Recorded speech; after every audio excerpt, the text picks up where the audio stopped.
Hey, good evening, everybody. This is Big Bill coming to you live from the international headquarters of YouTube Model Builders, located in Staten Island, New York. And tonight's Who's Big Bill Talking To will be kicking off tonight with friend Barry Rosier and Mike Dettinger. Uh, and we will get into a conversation with them. But first, we got to do homework. Homework. We got to get the paperwork done, guys. Just so that you know, this is a YouTube Model Builders production. We here at YouTube Model Builders are always striving to make good content and get it out to you guys, and it's all for free. You know our motto. If it's free, it's for me. Anyway, every Thursday night is Johnny's Train Talk show, and that's open to the community. You guys can get in on the panel like right here. Like right now, not right now, but on Thursday nights with Johnny's Train Talk show. You can get in the community. It's a good Q&A if you can't get in with John and talk to the community, bring up any ideas that you might be working on, any ideas that you have, any problems you might have that if you need a solution to a problem or a situation, by all means. Check him out. Johnny's show, Train Talk show, is on every Thursday at 9 p.m. Central Time, 10 p.m. Eastern Standard Time. And then on November 13th, we have the Fine Scale show with Miles Hale, Andy Crawford, and Lloyd. And they'll be working with Hydrocal building, how you can use oh man, I am going too fast. My mind is racing. I'm getting too far ahead of myself. They'll be working with Hydrocal buildings, and it's easy to work with. I've worked with it on some models on my layout, so it's pretty good. Looking forward to that. That's at 8 p.m. Central Time and 9 p.m. Eastern Standard Time. And then on November 2nd, November 21st, we have Joe's Train Show, and that's with Joe Desmond and Bill Baronic, a.k.a. Track Planner, and they'll be continuing their conversation on operations. We do more in-depth operation on Joe's layout, where he'll be switching cars out, setting up scenarios, and stuff like that. And then in November, going back to Big Bill's Talking To, on November 6th, that's right next week, we're going to have Glenn McFreon on. He's from Houston, Texas, and his YouTube channel is the Always and Forever Railroad. Runs an NCL layout. He's in the middle of building it. And so we're going to have a little chat with Glenn, talk to him, and stuff like that. So that's it for the homework. That's what we got going on. Tonight, who's Big Bill talking to, like I said earlier, is Barry Rosier. Barry Rosier is one of the founding fathers here with me and YouTube Model Builders, and his good friend and our good friend, Mike Dettinger, who has always been inspirational in his work, his model work, and everything else that he does. I love his little animations, and that he does. And he's a nice guy. Both of these guys are. And the reason why we have these guys on, as you can see, the fall weather has come in on the Northeast here. We are in the fall weather. Mike and Barry. Mike lives in Pennsylvania, and Barry lives in southern New Jersey, not too far from Barry, not too far from Mike. So we have the fall weather right now in the Northeast here. So that means it's modeling weather season.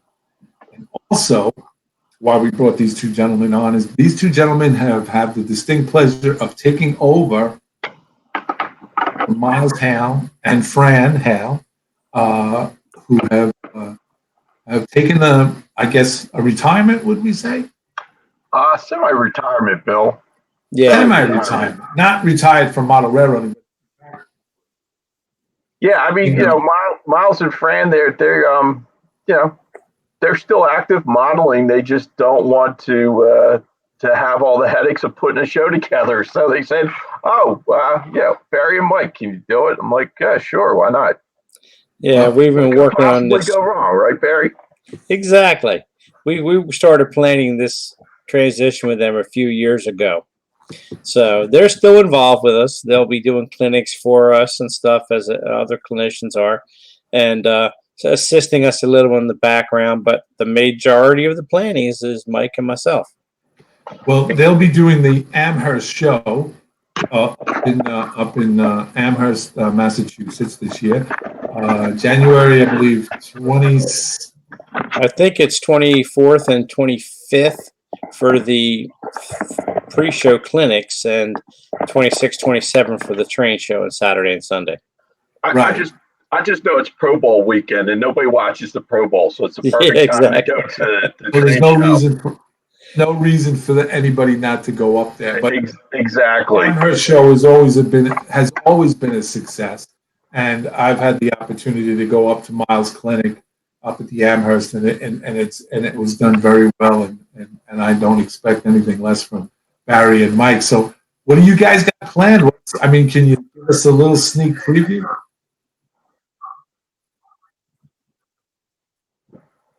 Nope, I'm good.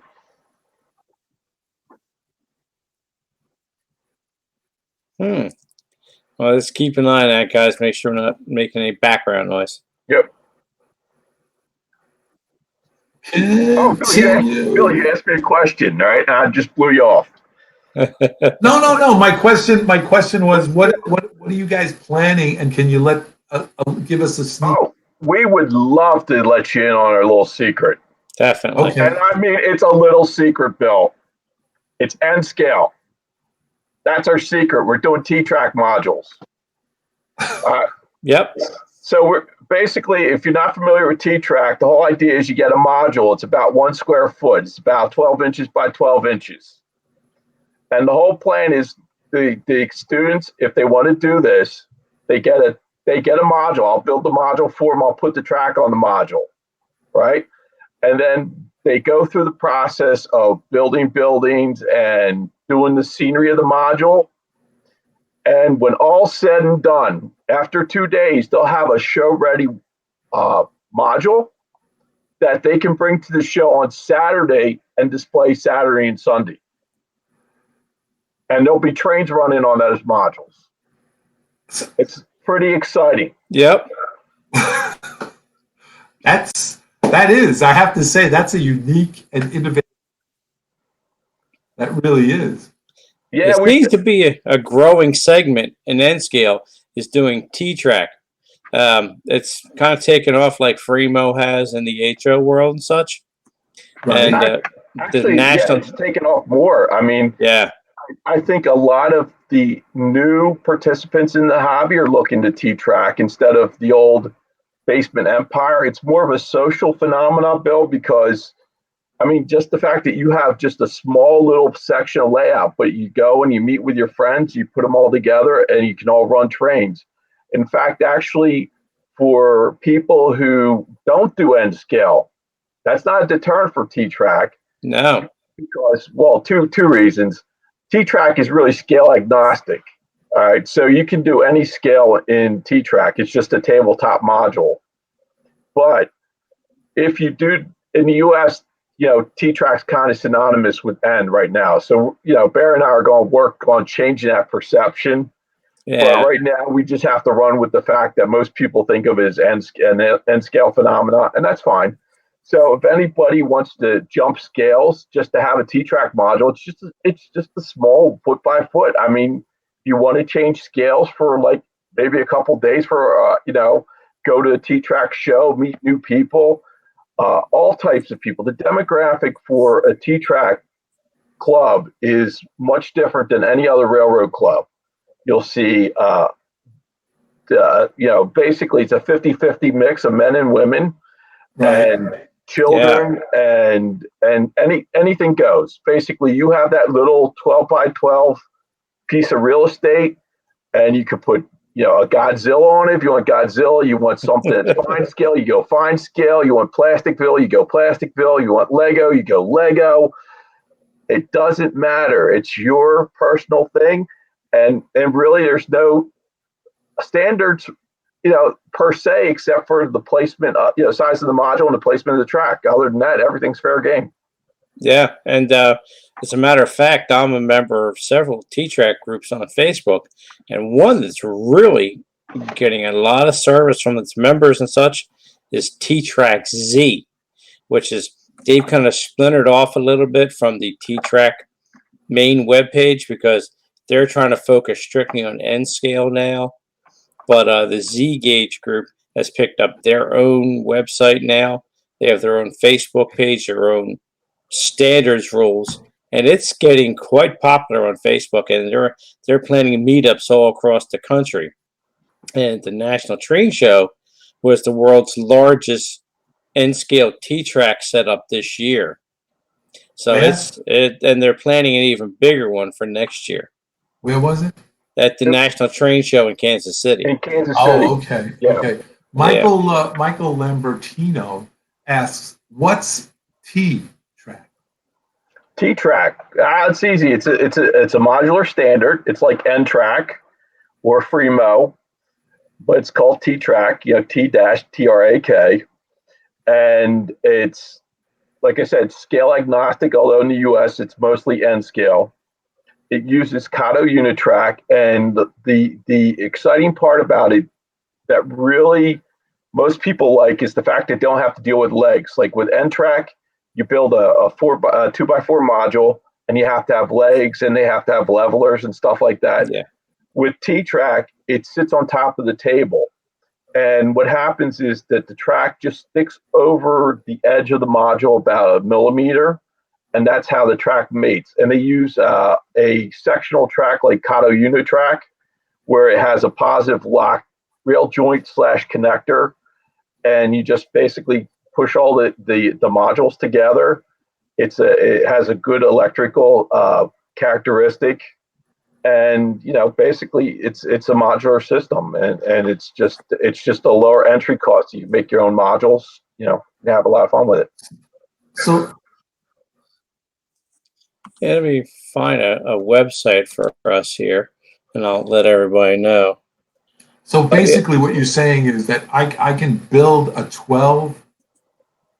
Yeah, 1 foot by 1 foot. 1 foot by 1 foot. Right. Without any legs, place it like on one of those banquet tables. That's what you're going to be using. Pretty much, Yes. Yeah. And then like if I do mine in a scenery like Legos, I can just hook it up to someone who's done something in fine scale, and the trains run through my Lego system. And Yep. Absolutely. Yeah, the scenery can be diverse. You have to think of each module as its own little vignette, and there is kind of a natural space with a 1 millimeter hang on each side. That's about 2 millimeters between each module. So it kind of gives you a visual cue that the scenery is changing. So it doesn't have to be, everything doesn't have to be like related. Right. It doesn't have to be like a layout. If you're building a layout, you want to build like everything has to be Pennsylvania Railroad. But suppose you could be anything you want. Right. Suppose you like windmills. All right. Well, there are not too many windmills in Pennsylvania. I mean, old school windmills. I mean, nowadays you got those new windmills, the energy windmills, but the old smock or tower windmills. But say you really like that, and you bought the Kirby kit, and you have it powered and everything else, and you want to show it off. Well, there's a great opportunity. You put it on a T-Track module, and then you have your little windmill. You can have it right next to your 30th Street station if you want. You know, it doesn't matter. Whatever you can fit on that 1 by 1 foot by 1 foot. Exactly. I'm going to share my screen here, which has it's T-Track, no dash, just ttrak.org. And I just brought the share of the screen up. So there everybody can see it. This lists all about it. It has a list of clubs that are available. And on here, someplace I'd have to find it, is a single graphic showing the size of modules for different scales. It used to have its own page, but they've kind of walked away from that. So let me see if I can, let me go up. Yeah, let me go up to layouts up here. Yeah, see, they are just a simple double track circle. That's all what these are corner modules. Down below here are 4 corner modules and 2 single modules, and they have standards for doubles and triples and quads. so you can make a bigger layout. See here, you have 2 singles and a double on the back side. Here you have 4 singles and 2 doubles. They make in reversed corner modules. Let me see what else. They don't have junctions down there too. Yeah, they don't show the junction module. Oh, here. they do.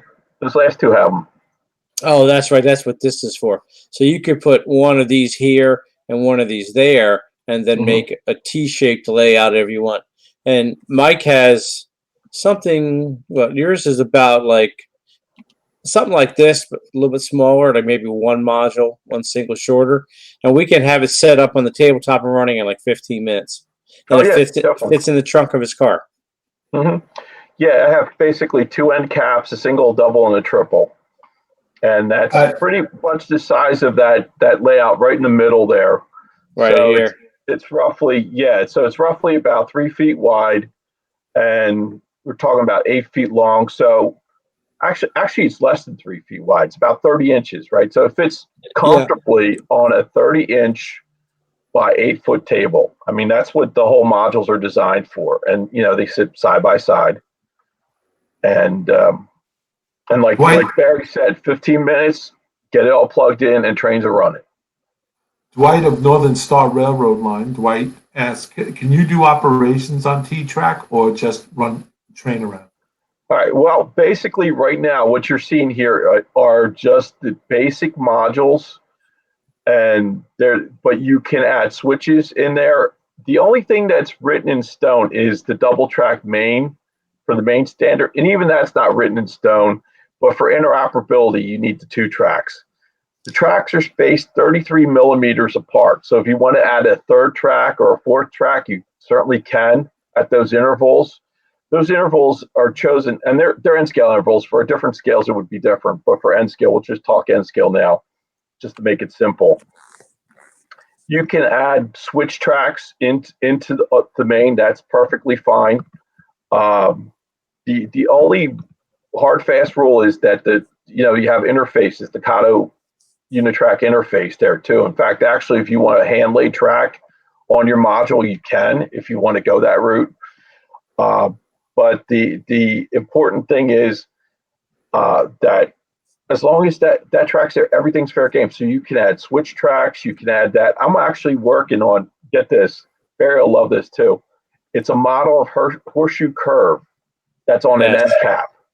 So it's basically it's on an double end cap here. There's one single module. So right in the middle here is the GP7 on display. He's working on putting sidewalks and stuff in. And then he's got one of these here is a double deep module, which they don't show here. But now this is double wide. These are single wide. There's also a double deep that goes from front to back, has tracks here and tracks here. So Mike put an area where it's going to be like water here with a bridge in the front. So we can have like a ship in there being crushed by Godzilla. Yeah, Mike loves it. Mike loves I have a Godzilla module I'm working on too. It's going to have a water feature, which will be great. But the horseshoe curve is actually going to be, it's way smaller than reality, but there's enough there that I could say, if you ever been to horseshoe curve, you'll see the key spotting features. Yeah, like the locomotive on top of the curve, GP7. It's like, oh yeah, I know that. That's horseshoe curve, and it's like, yeah, you're right, because I won't be putting some autumn. The horseshoe curve will fall, so it'll have autumn trees. There'll be all sorts of cool stuff. So to go back to the question, because I think I severely derailed the conversation here, but to get back on track, you can do operations with T-Track, although most T-Track clubs don't do that per se. There's no reason why you can.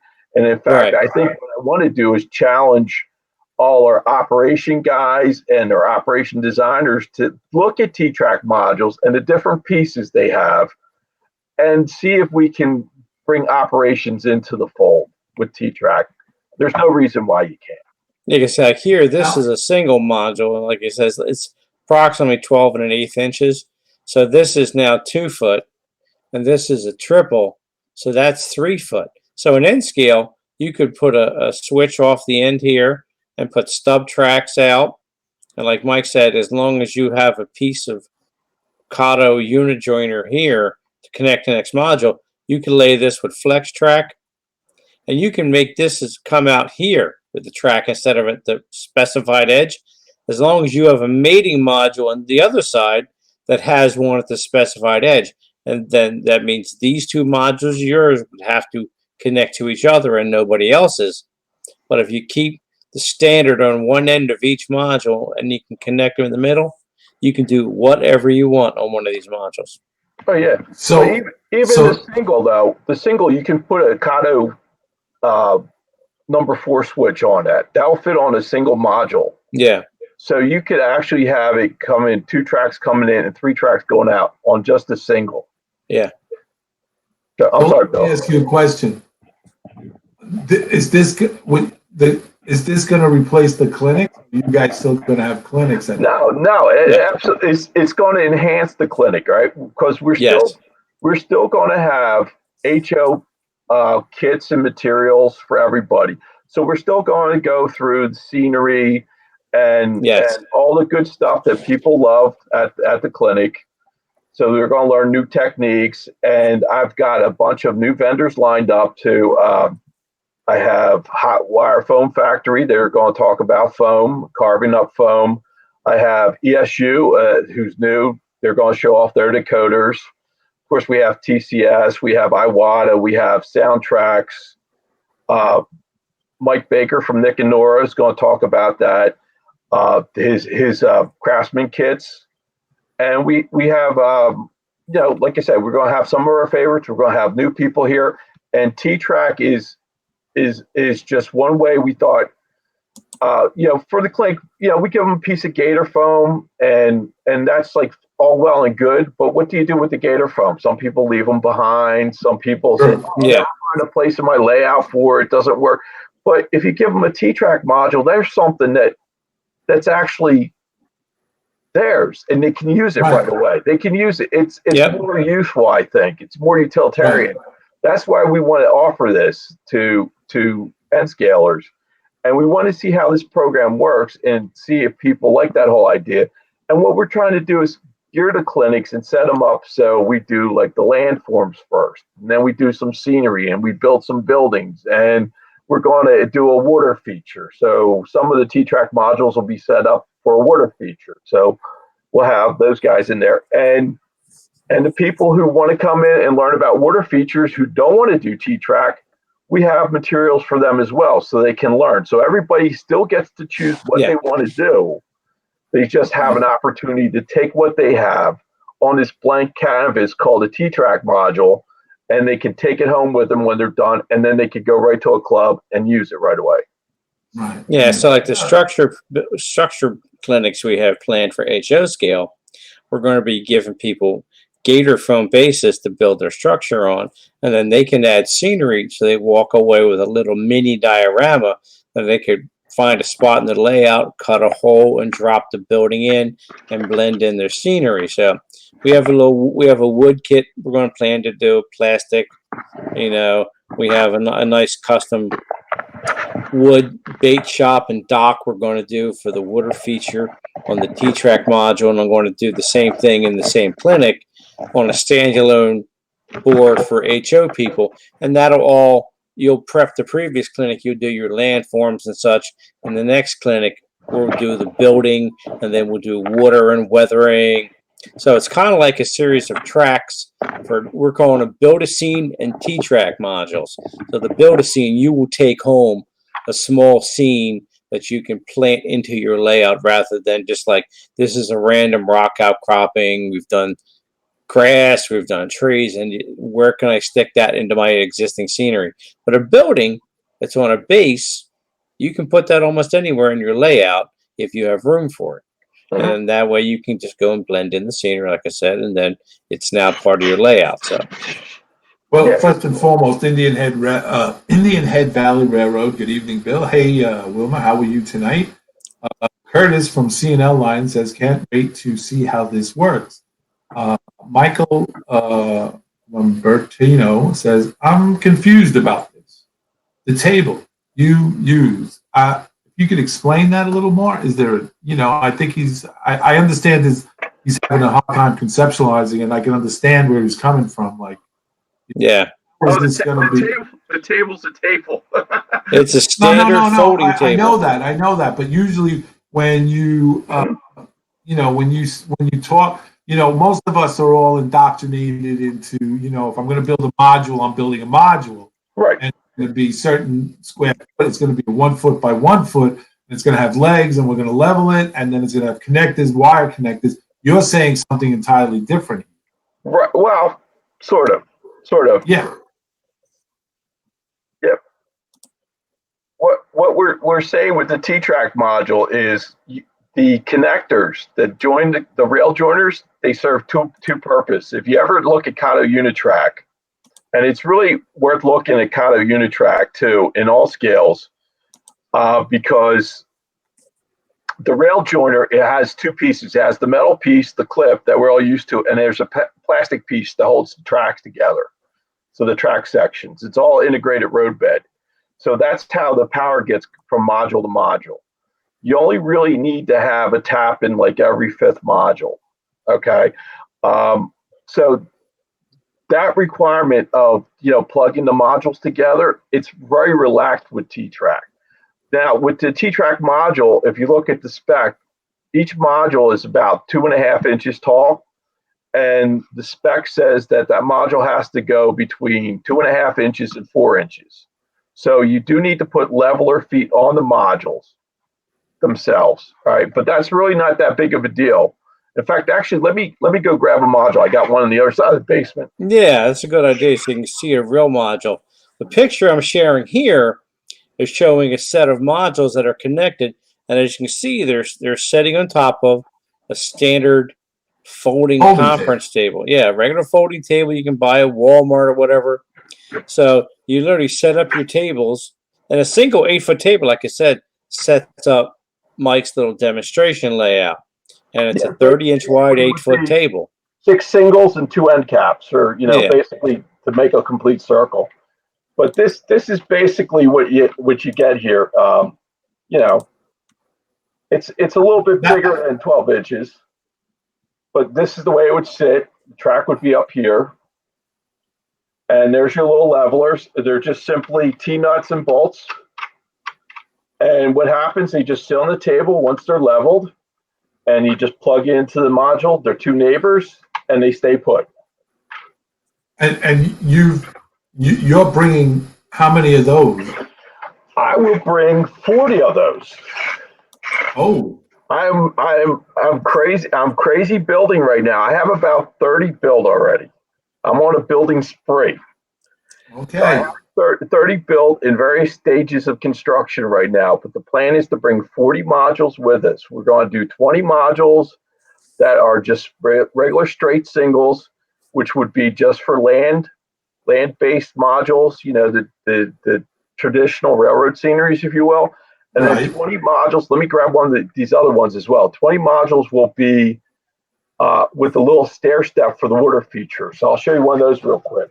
Yeah, this is a nice. So that before we go, when you come back, or Barry, say James, I'm not going to pronounce your last name because the New Yorker in me will butcher it. But it says, check out our North Raleigh N-Track and T-Track. We have a lot of info on T-Track.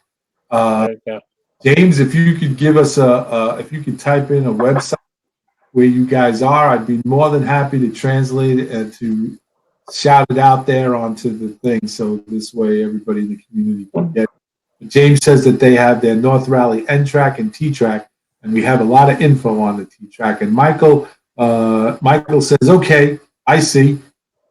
Oh, great. All right. So basically, if you look at this module, you see there's a little stair step for the water feature.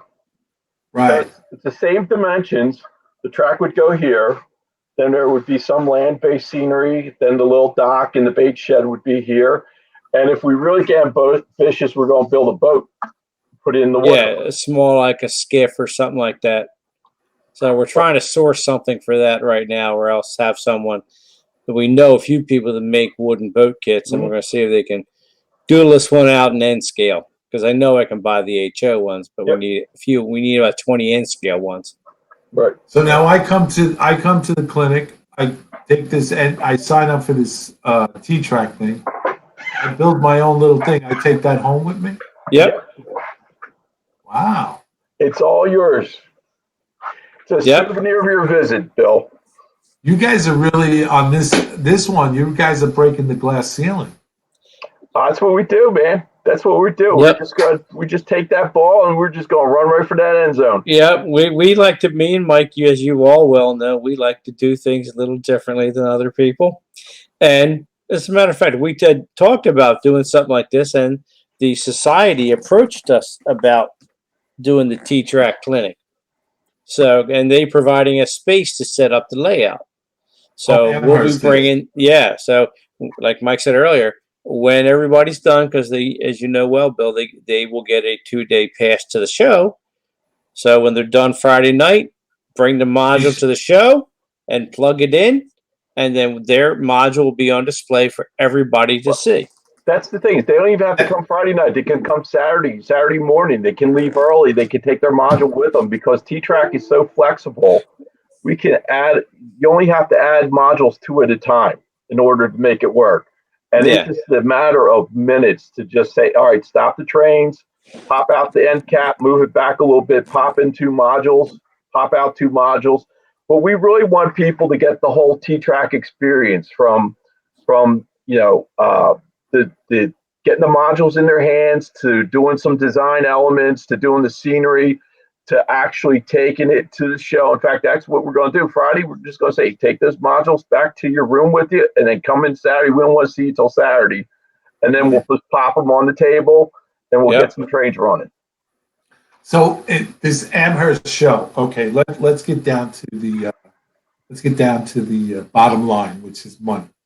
Mm-hmm. Your show, your clinics start. The show starts officially. The Amherst Society show starts officially Saturday. Is that correct? That is correct. It starts on Saturdays, and the doors open up at 9 a.m. if I remember. Let's see now. Your clinic starts on Thursday. Yes. Right, Thursday and Friday. Thursday and Friday. So how much is you get fed? Plus, we feed you too. Not only do you get a T-Track module, Bill, you get fed. Breakfast and lunch for 2 days. Right. So now here's the deal. You sign up for their clinic for Thursday and Friday. Okay. You get a breakfast. You get a lunch. Right. You're on your own for dinner. Yep. Which, by the way, the Sheridan is that what you're having? It has a restaurant. But there's other restaurants around. So you're getting you're paying for the clinics Thursday and Friday. You're getting lunch and dinner, and you're doing all the clinics that you sign up for. For how much?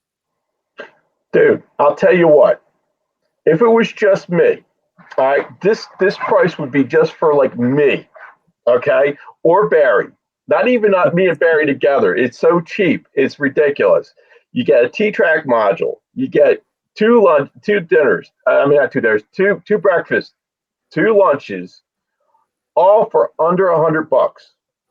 Yep, $99. 2 days at Amherst. Barry and my combined knowledge, a T-Track module, and fed. We have 30 clinics planned for the 2 days.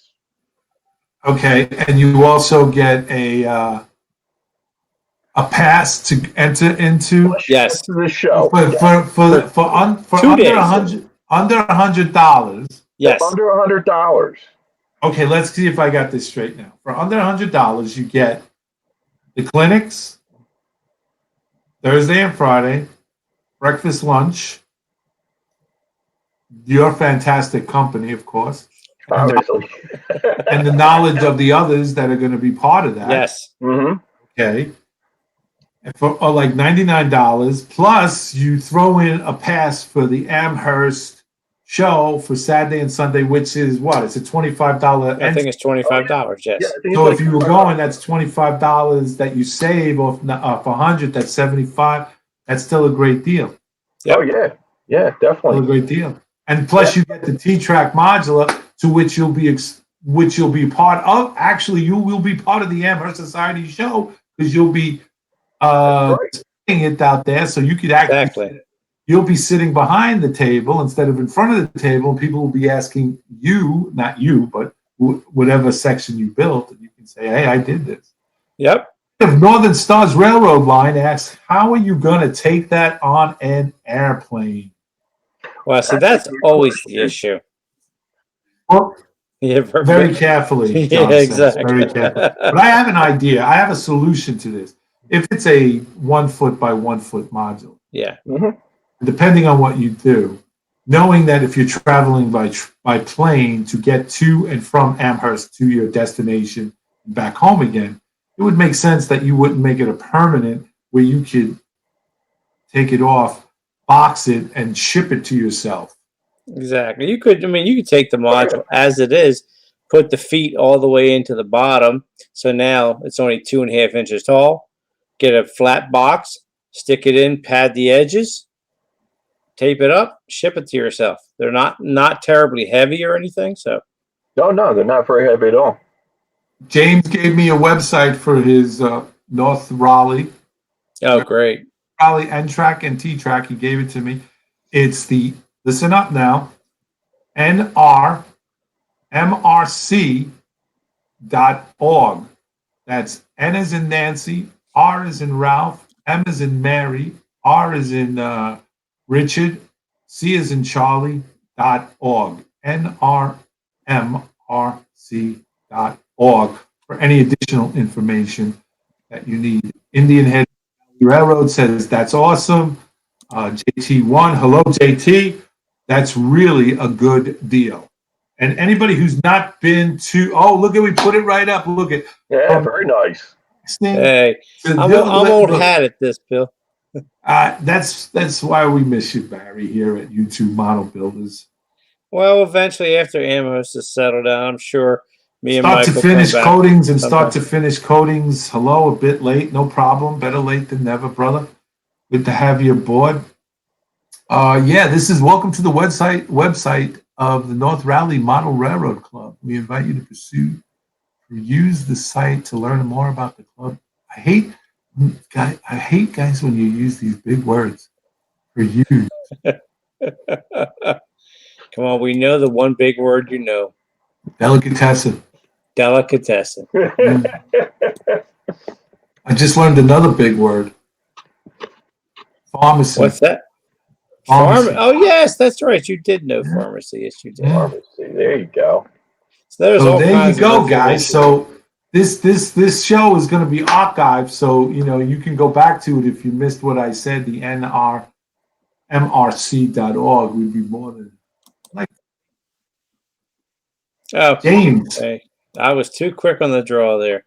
Hey, James, hold on, everybody, time out. James, if you could send me an email. I'm at South Brooklyn, Southlyn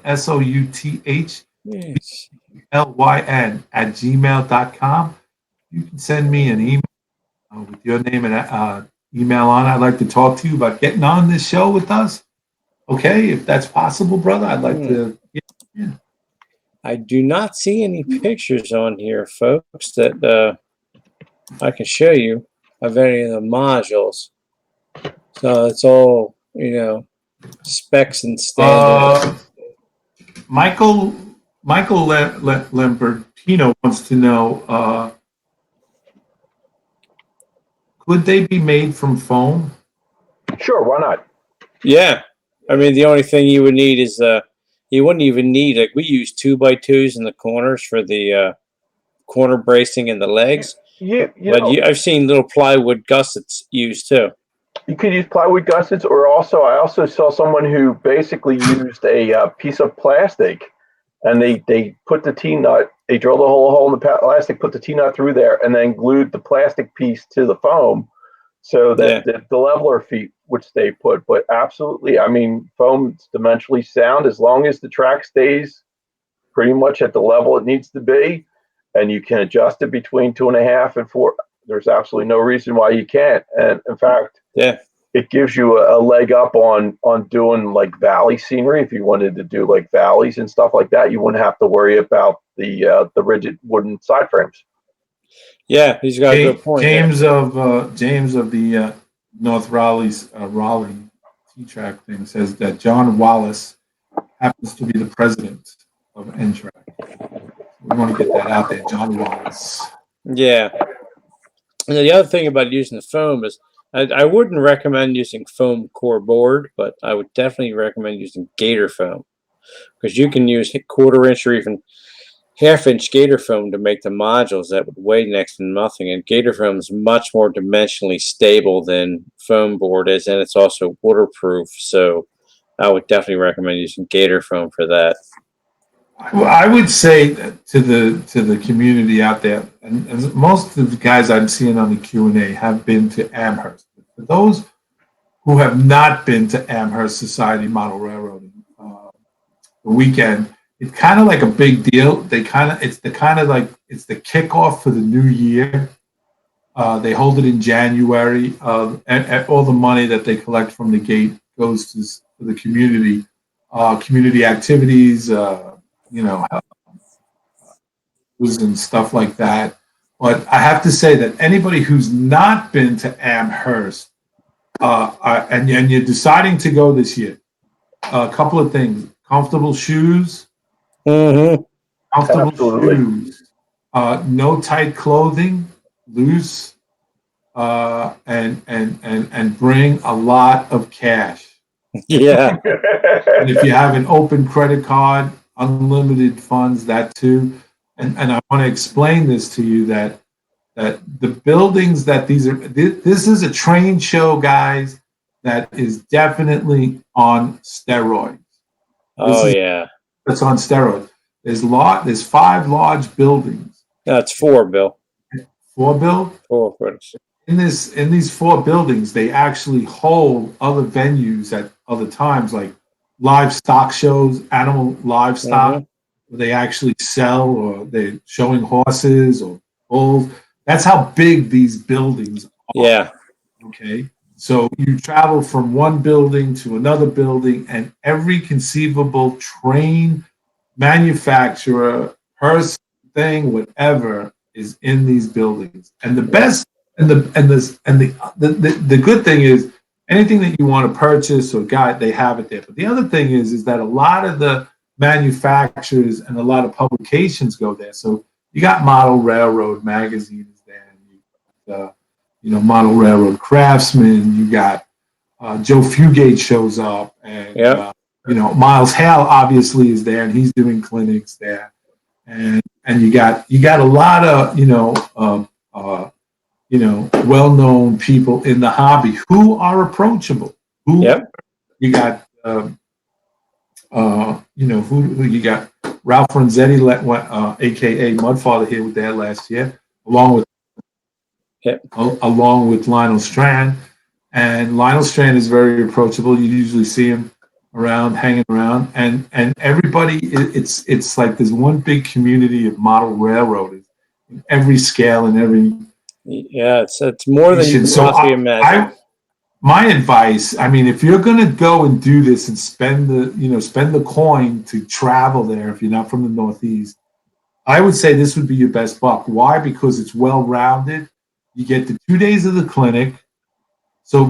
Plus you get to meet the guys and the girls, and you all have community, lunch and breakfast together. So you get to talk to each other from, other parts of the country. I'm that guy that walks in if I'm with, if I go with a group of my buddies, like 1, 2, 3 guys. Like first year when I was with Barry and Mike, and we met up there. But when I got into the dining room, I just went my own way.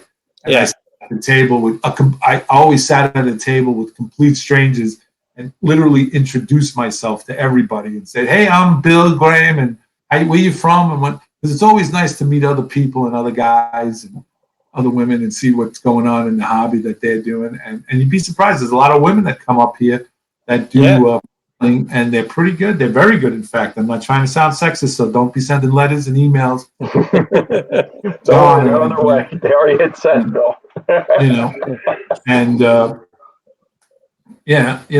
I think 2 days prior to the show, what state is this show going to be held in, JT1? Well, it's going to be held in the state of Massachusetts, in the city of Amherst. No, it's the city of Springfield, Bill. City of Springfield. I've made that mistake a few times myself at the game, but It's actually in the city of Springfield, Massachusetts. The reason it's called Amherst is because it's the Amherst Railway Society Oh, that the Amherst runs the Railroad. show. Okay. And And that's in something to mention about, January. yeah, the end of January, the last weekend in January. Last weekend of January. I think it's January 26th, 27th. Yeah, I believe Yeah. that's the days. They Yeah, have a website, don't they? yeah. They It's most certainly do. AmherstTrainShow.com, I believe. no. Yes. It's something. Hang on. That's what I Okay. always Google. I'm just throwing the plug in there because I've taken It's the before and it's well rounded. And hey, you might even know what they're doing. You've done it before, but it's just a good sit down and getting to talk to a lot. I met Larry Ryan. He was on Who's Big Bill talking to earlier in the year. yes. He does the old scale, and there it is for you guys. If you attend, It's you get it. railroadhobbyshow.com. Yeah. So there's the website. RoadHobbyShows.com. Yeah. They have hotels up there surrounding. You get if you book early, they give you a discount on it. But it's and you guys like a couple of the guys here, like Curtis of CNL and Mark Donovan. They teamed up and met up there and they shared a room together. Yeah, I've met a bunch of people that are always in the YouTube model builder shows, and they're in the chat and everything, and gotten to know them over the years from our social media sites as well. And yeah, they come up to me, hey, I recognize you at least from here up. Yeah, I personally don't like being recognized because every time I get recognized and we go out to dinner, they stick me with the check. Exactly. Yeah. For some It's reason, hard they to think. miss, Bill.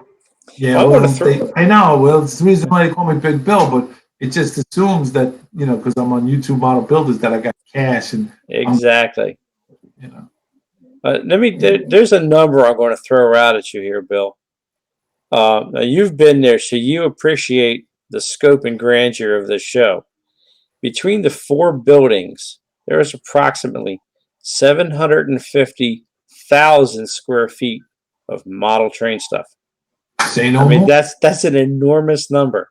It is. Wait a second. For the last 2 years, by the way, there was a real 1-to-1 scale working Yes, under steam locomotive it was on track. what was it, a Porter or a Forney, Mike? I think it was a Porter. Yeah, it was an H&K Porter from the Ednaville Railroad. Oh, right. I remember that. Yeah, and they basically laid about 100 feet worth of track, and they kept it under steam, and they rolled it back and forth in the parking lot. I mean, Right. right there. I mean, that's you run the whole gambit from basically you'll find everything from T to real. Yep, exactly. Yeah, that's true. That's very true. It's an amazing show to go to. Mike took me for the first time, I don't know how many years ago we started going, and we started attending these clinics with Miles when they were in a totally different format. It was you will pay one price. You had a specified set of clinics that you finished.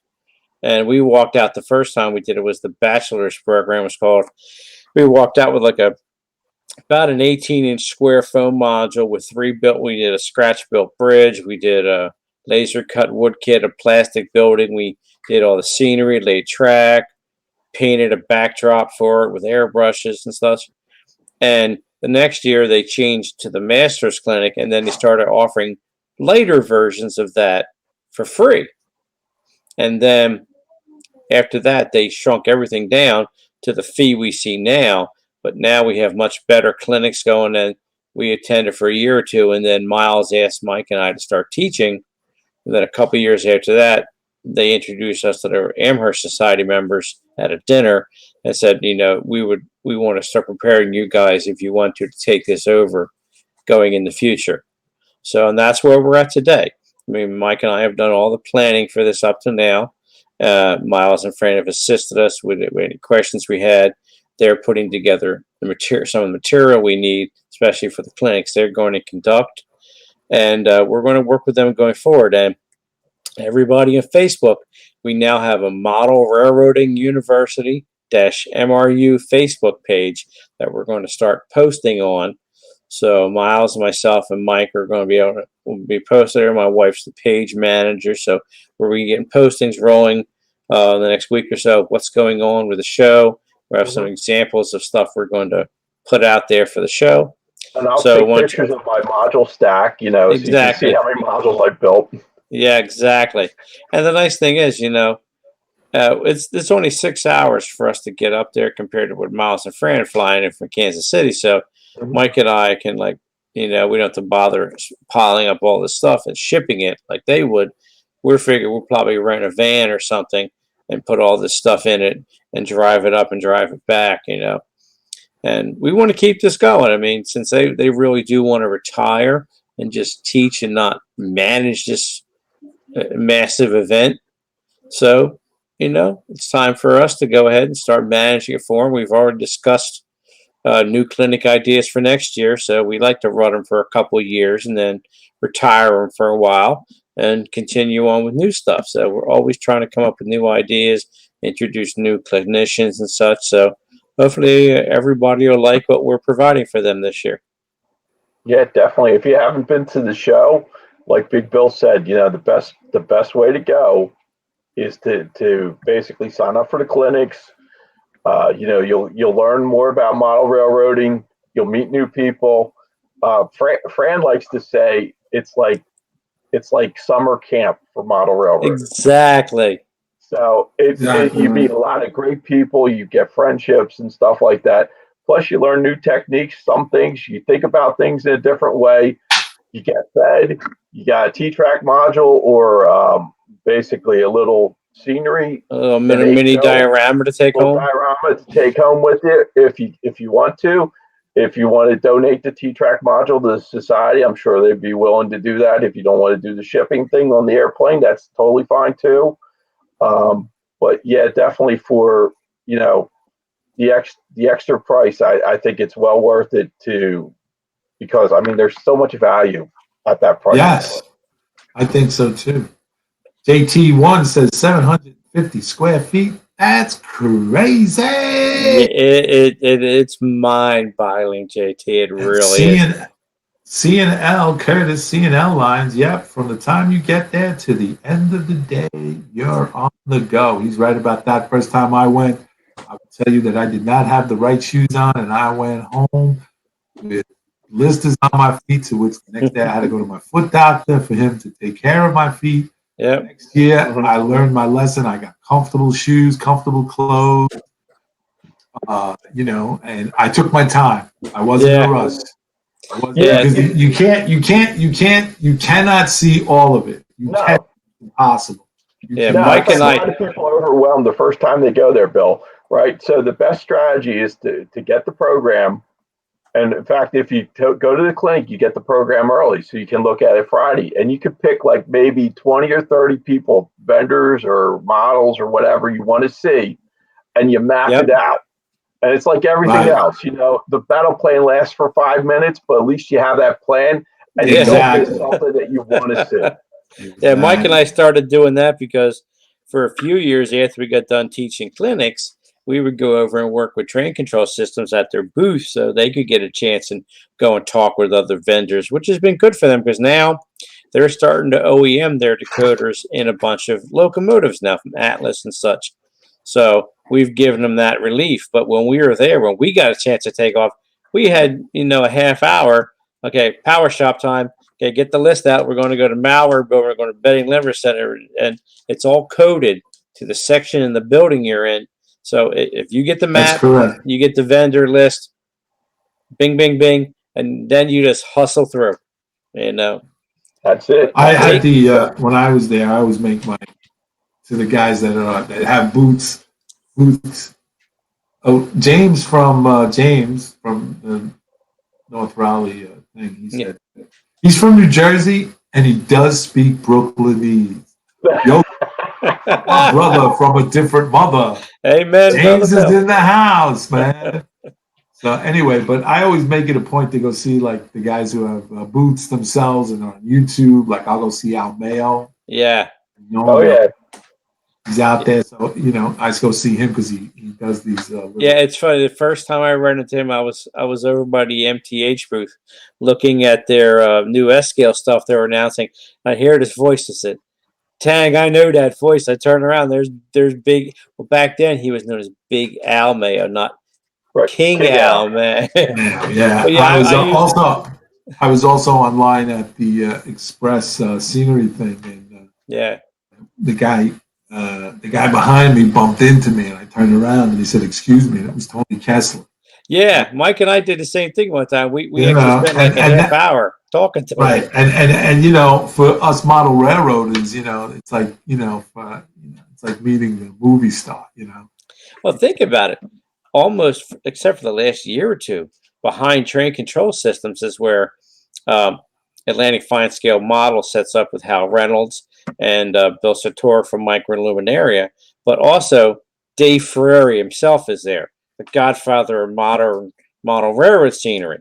And I've gotten to know him over the years and seen him at all these shows, seen him at the Isn't that Fine Scale Expo. doesn't he own what do you call it? No, What's no, it? he has a Dave's like, website, Mr. Scenery. He's Oh, the right, guy that right, wrote right, the right, right, he right. wrote the comic book Realistic Model Railroad Scenery, which is Right, in its right, third right, publishing. right, right, The one that right, we right, all learned how to do scenery from. right. Bob Also, included last HOS 30 into the US Oh too. yeah, yeah, yeah, last year up there, one of the vendors was Chooch. yeah, Oh yeah. Gentleman that owns Chooch was there, and he happened to share in the clinic. He had a clinic, and and he was sharing about how the products for Chooch came about and how they're made. And he gave us a slideshow on an O-scale railroad that he's building a yeah. new shop. Downstairs is going to be retail, and upstairs is going to be the O-scale. But you got to see this, and it's just great to meet these guys because when you look at them and you read their articles or their columns, and hmm like Tony Kessler, nice guy, great guy to see. I met Lionel Strand. He was on Yeah, Bill talking to regular guy. Most everybody you meet, is it's just a friendly thing. And Yeah, I'm glad you mentioned Mike O'Connell from Chooch too, because we're going to have him back as a clinician this year. So he's yeah, going to he's be good. doing 2 clinics for us. Plus, the other big clinician I neglected to mention earlier was Doug Fiscali, who, if you're into like fine scale modeling, he is like Mr. Detail. yeah. He owns Fox Scale Limited Models. Oh yes, yes, FOS. Yeah, Yeah, yep. So he's going Yeah. to be helping us out, and then Oh, that's good. yeah, and then we also got I don't know if he's helping us yet or he's going to be giving us ideas. Is a guy named John Addison, excellent model railroader. I mean, Mike and I take his clinics whenever he has them at the Fine Scale Expo. This year we're doing a swamp scene with a sunken boat. Nice. You know, and 2 years ago, last time I went, we did a cardboard boat kit. We did a cardboard building. So putting together a card stock structure clinic. We're going to use a scale scenes building and teach people how to build one of them. But eventually we'd like to do something more, maybe get John involved and teach one of his clinics there. So we're looking to really kind of up the game a little bit for what we teach here, because we do teach a lot of the basics, but we want to offer something to the more advanced modeler too. I mean, we're not trying to be or compete in any way with a Fine Scale Expo, but we'd like to offer a little taste of that to people, no, absolutely. I mean, Yeah. there's so many different techniques and tips that you can learn, and you don't have to go and buy like expensive kits or just buy stuff out of the Walters catalog. You can walk into any store, dollar store or AC Moore or any hobby store or whatever. And if you have your critical eye there and you just say, oh, yeah, that looks like that would be a good tree in HO or what have you, then you just grab like a sprig of flower stuff and give it a try. Yeah, exactly. I would tell you the first time I went to the clinic, they give you when you sign up, they send an email out and tell you what the clinic Fran would arrange the clinics that you were in. And when the first time I signed up, I took all the clinics that were late, like 11. So Fran Hale called me at my house and she said, Bill, why are you taking clinics at 11 o'clock? I said, well, to be honest, Fran, I don't want to get up at 7 in the morning. Yeah. She says, "You're getting up at 7 and you're coming to the first clinic. Repick those." So I did, and it was really well worth it. But the first time I went to the clinic with to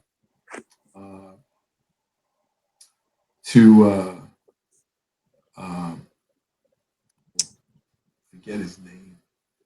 This guy named Anthony. I met him up there, and I've become a lifelong friend. He's really a Oh great. yeah, I think I know you were Lives talking up in about. Buffalo. So we were doing this build. We were doing this build. Oh, is that Andy? Yeah, Andy with the Andy. Yes, he's the guy that has Andy. the gigantic toolbox he tows with. Exactly. I come Yes.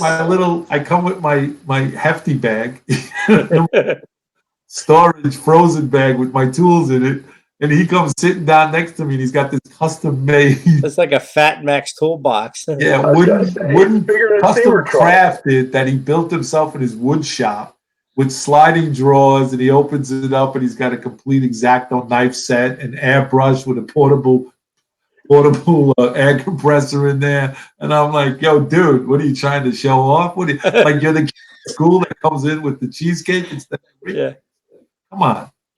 yeah. But again, Andy's a great guy. yeah, everybody up there I've ever had come in contact with, I've stayed in contact with. So it's Yeah. really, hey, Thursday, Friday, you get the clinic, you get 2 meals, breakfast and lunch, dinner on your own. But I said Sheridan has a nice restaurant, and there's other restaurants outside. You go over the bridge. Plus, they opened up a casino down the block. Did you really? Nice. wow. So if you guys are into, throwing down a little blackjack on number 21 or whatever, you can go down. I'll tell you what, I wouldn't go to the casino until after I was done spending my money on trains. Exactly. I I went, like the idea of spending more money on trains, but if I would have lost, forget it. Yeah. I know. I go down to AC once in a while. I don't go anymore, but I used to go down there, and I used to have this game was pick a number between 1 and 5. Yeah. And I'd go down and lay $20 down, and I go 4, and he go, "Oh, you were so close. It was 3." Yeah. Yeah, I lost like $1,000 on that game. It's a sucker. Yep. This is true, Bill. What number am I thinking between 1 and 5? 5, and he goes, "So close. It was 4." Exactly. So, but that's why they call it gambling. Exactly. But anyway, hey, so you guys are going to be doing this, and come January, at the end of the month, and both of you guys are going up to the Fine Scale Show tomorrow up in Albany, Yes. New York, correct? Yes. That's correct. Yes. Yeah, we're going to have the Fine Scale. That's a real good show to go to too. If you're more into the fine scale things, if you're want to I guess more delicate. I mean, when you first start modeling, Bill, I think what happens is, you just want to get things built, and that's all well and good. And then as you look at them and you want to get more details added and stuff like that, and the Fine Scale Expo is basically taking that to the nth degree. Yeah. So it's certainly worth going to see what people have done. It's a lot of fun actually to see some of the techniques and Yeah. the biggest thing that they do at the Fine Scale Show that many model railroaders when they first start don't do is weathering. Everything gets weathered. Mm-hmm. Right? Yeah. Even the buildings, right? Before you even start building the kit, you have this nice, pristine, fine scale models wooden kit. And the first thing you do is you take out your razor saw and you start scratching wood grain into it. Yeah. And you're like thinking to yourself, I just dropped 2 bills on that kit. Exactly right. but that's what you do. And Yeah. and if you stay with it, you have some great great results. Yeah. I mean, this whole show is all about really structure modeling, and the guys that teach there are some of the best modelers on the planet, as far as I'm concerned. And you can walk out of there. Usually, you get a kit if you do like their build a kit thing. You get a kit that's built strictly for that show, so they don't. It's not a kit that they sell usually after the show, and it's a challenge to get it built and finished in the time allotted. But some of the clinics, like we're doing a Hunter Line Bridge clinic, it's like 3.5 or 4 hours. And when you're done, you get a full scratch-built wood bridge with nut bolt washer castings, all weathered and everything. Oh, I think I have a bridge here. Hang on. Yeah. So it's if you really want to up your game in structure modeling and just the whole concept of how to detail and bring your layout alive, that's the show to go to. Yeah. There we go. There's the bridge. It's a king post bridge. And you can see basically the nice detail. And the first thing you did when you got this kit, you got all these strip wood, and the first thing you have to do is start distressing the wood. Yep. And then you stain it. And you always stain the wood before you glue it, because if you glue first, the glue clogs up the pore and the stain doesn't color the wood. Yeah. And these are the things See, you we learn. just learned something. That's the We secret. just learned something. I mean, the whole CNL Lines, Curtis wants to know, when are they going to release the info and the room rates? room rates for the Amherst show.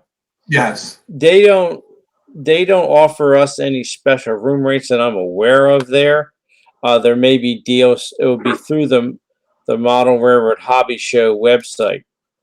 So you would have to go to the Amherst Train Show website, and if there's any room deals to be had, that's where it will be. We don't get room comps or anything like that. So No, I just think he wanted to know when I guess if you go to the Amherst places where you can stay, Curtis, you can check that because they have a list of hotels. Barry and I have always got a good deal from Captain Kirk. yes, we always go to Priceline. He teams us up in a great hotel. Yeah. UK Diesel and Electric Railway Modeling says, I very much admire modeling that takes details into mind rather than out of the box resin building. Also, Yes. and he also states modeling isn't a cookie cutter exercise. No, not if it's done right. I have to agree he's with absolutely right. Yeah. Yeah, if Who you said guys hey? Okay, let's see here. John. Oh, UK Diesel. Johnny says hey to you, UK Diesel and Electric Railroad Modeling. You can't hear him, but we can. He says hey. Hey, Bill. So, Bill, if everybody goes to the railroadhobbyshow.com website, at the top middle, you see a link that says attending the show. Right. And down at the bottom of that page, you will see area attractions and accommodations in the area, and they will list the rates for like the Holiday Inn, the Hampton Inn, the Sheraton, such as that. So there's deals to be had on that page here for the different hotels, and there's a lot of them listed in the area. Right. John, you were saying that UK Diesel and Electric Railway Modeling is England. So is he in England or just the UK? He might be in Wales or Scotland, right? Wales, Scotland, this is right? true. I was just gonna. He says, "Hi, Johnny. Sorry, I haven't dropped by the show for a while." Mm. Yeah, he's at. That's about what 3:00 in the morning there. Well, actually, technically, he's only 4 because they're off at daylight time. We're still on until Sunday. Yeah. He says he lives in England. Oh, okay, cool. Okay. Well, there you go. There you go. There you go. Hey guys, thanks so much for being on the show. I greatly appreciate it. Absolutely. And I'm looking forward to this Amherst show and this clinic. See what's going on. Just to finish up, every Thursday night we have the Johnny's Train Talk show. It's 9 p.m. Central and 10 p.m. Eastern Standard Time. It's 2 a.m. He says clocks changed this weekend. That's correct. In the U.S., they already changed in the Right. UK. Right. So every Thursday is Johnny's Train Talk show. That's open to everybody and anybody in the community that wants to come on and discuss what projects they're working on. If they got a problem, whether it's electronics, weathering, modeling, gauging, whatever it is, come and join Johnny's Train Talk show because it's a lively discussion. And then on November 13th, we have the Fine Scale show with Miles Hale, Andy Crawford, and Lloyd. They'll be working with Hydrocal and Hydrocal Building. and that's at 8 p.m. Central Time and 9 p.m. Eastern Standard Time. November 21st, we have Joe's Train Room, and we're going to be doing some more operations with Joe Desmond and Bill Baronic, aka the Track Planner. And on November 6th, that's next week, who is Big Bill talking to will be Glenn McFreon from the Always and Forever Railroad. We seem to be into a thing with N-Scale because he's building an N-Scale layout. He's from Houston, Texas. Oh, sweet.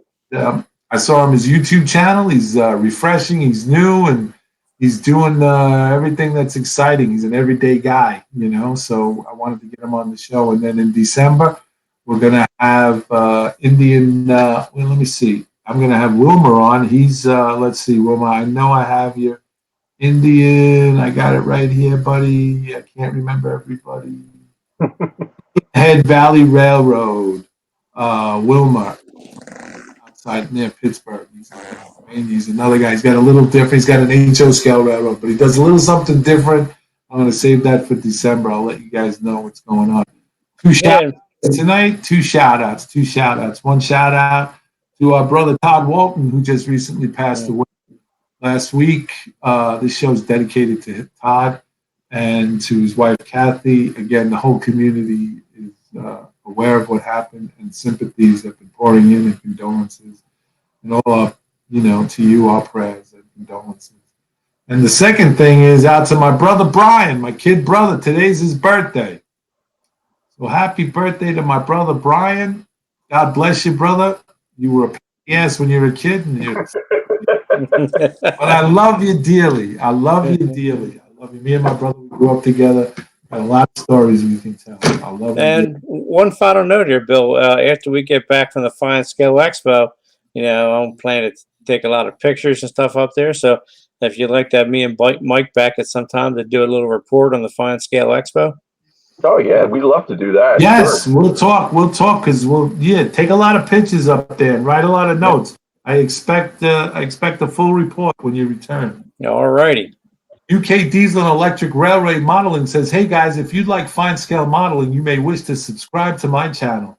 I do some nice fine scale standard modeling. Sure, UK Diesel and Electric Railway Modeling. Check him out, guys. UK Electric Diesel and where? I'll have to check him out then. Definitely. There's a lot of nice modeling happening in the UK. I definitely check out the UK scene. Can't say I particularly think that their rolling stock's particularly attractive, but it's interesting. No, it's interesting. I will give you that. It definitely is interesting. Yes. It is. Sparky 107. Oh man, I missed it again. Have to watch the replay. Sparky, if you want to have a good time, it's called a watch. Watch. Okay. Oh, he's off at daylight time, Bill. No, he's up in Toronto. Yeah. Set an alarm, Sparky. No. They're off at daylight time. The U.S. has an extra week at daylight time. Oh, wow. No wonder things get screwed up earlier. Well, if you guys in the community, you guys should be checking on him. Wednesday night is the Sparky 107. He's got a show that starts at 7, 8 o'clock. He's got a show. What? Ray J. Good day from Australia. Well, good day to you. Hey, from Australia. So we know the world's not going to end today because it's already tomorrow in Australia. Yep. That's right. Brother from down under. Welcome to the show, Ray J. Yeah, you know what's funny? We're talking about T-Track. HO scale T-Track is big down there. Yeah, you know what the problem with Sparky was? He's still messed up from going to Phoenix. There's a 3-hour difference. Oh, yeah. He traveled he went through the time warp, or how to say it. Yeah. But his show is on Wednesday night. He has a live show, and he's got a good show, a good channel there. He talks a lot about trains and stuff, and and stuff like that. So check out Sparky 107. Anyway, let's not prolong this because my wife wants to. Okay, UK Diesel and Electric Railway Modeling. Bloody Americans, you gotta be different. Well, that's my That's my best British accent. Bloody Americans. Well, I'll be over there next year, so give Hey, them a dose of America. I just want to tell you, UK Diesel, I am a big Downton Abbey's fan. So's Mike. I shouldn't even say that live, like right here. It's recorded forever, but No, there's nothing to be ashamed of, Bill. Downton Abbey's cool. Yeah, it is. I love it. I'm allowed. I stand proud in my, my side. Well, anyway, Doctor, let's shut this down, man, because we can go on forever over nonsense and, we'll probably and everything. But anyway, thank you guys for coming on. Barry, as always, I miss you. I miss you too, Bill. Here.